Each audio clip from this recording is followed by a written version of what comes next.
Nehemiah 13.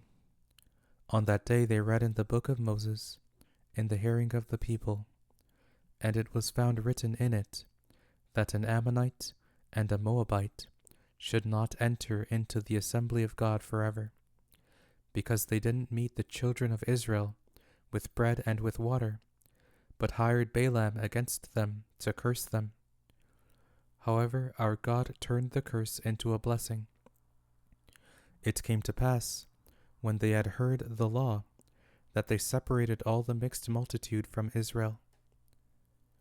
Now before this, Eliashib the priest, who was appointed over the rooms of the house of our God, being allied to Tobiah, had prepared for him a great room, where before they laid the meal offerings, the frankincense, the vessels, and the tithes of the grain, the new wine, and the oil, which were given by commandment to the Levites, the singers, and the gatekeepers, and the wave offerings for the priests.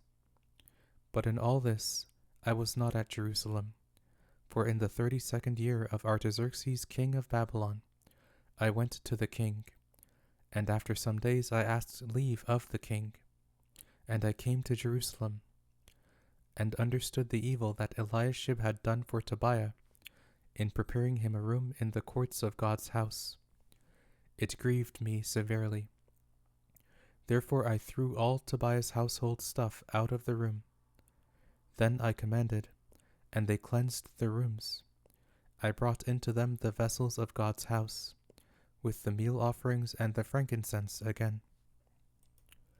I perceived that the portions of the Levites had not been given them, so that the Levites and the singers, who did the work, had each fled to his field.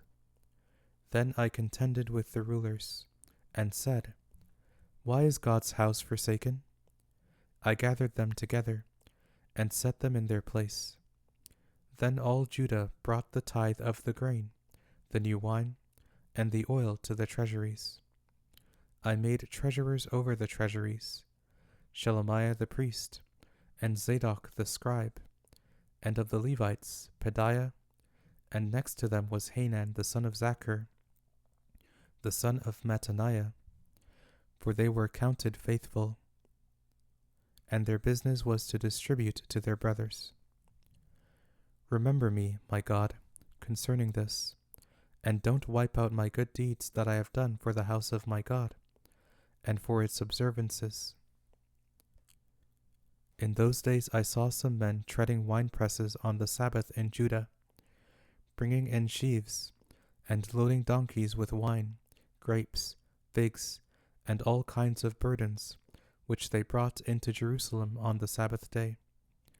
And I testified against them in the day in which they sold food. Some men of Tyre also lived there, who brought in fish and all kinds of wares, and sold on the Sabbath to the children of Judah, and in Jerusalem. Then I contended with the nobles of Judah, and said to them, What evil thing is this that you do, and profane the Sabbath day? Didn't your fathers do this? And didn't our God bring all this evil on us and on this city? Yet you bring more wrath on Israel by profaning the Sabbath. It came to pass that when the gates of Jerusalem began to be dark before the Sabbath, I commanded that the doors should be shut, and commanded that they should not be opened until after the Sabbath. I set some of my servants over the gates, so that no burden should be brought in on the Sabbath day. So the merchants and sellers of all kinds of wares camped outside of Jerusalem once or twice. Then I testified against them, and said to them, Why do you stay around the wall? If you do so again, I will lay hands on you. From that time on, they didn't come on the Sabbath. I commanded the Levites that they should purify themselves, and that they should come and keep the gates, to sanctify the Sabbath day. Remember me for this also, my God, and spare me according to the greatness of your loving kindness.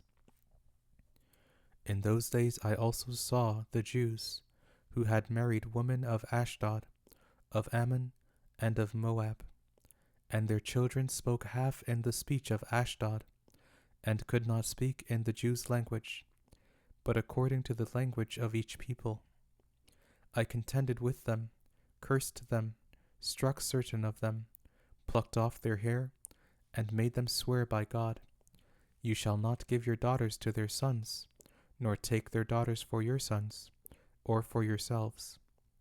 Didn't Solomon king of Israel sin by these things? Yet among many nations there was no king like him, and he was loved by his God, and God made him king over all Israel. Nevertheless, foreign women caused even him to sin. Shall we then listen to you to do all this great evil, to trespass against our God in marrying foreign women?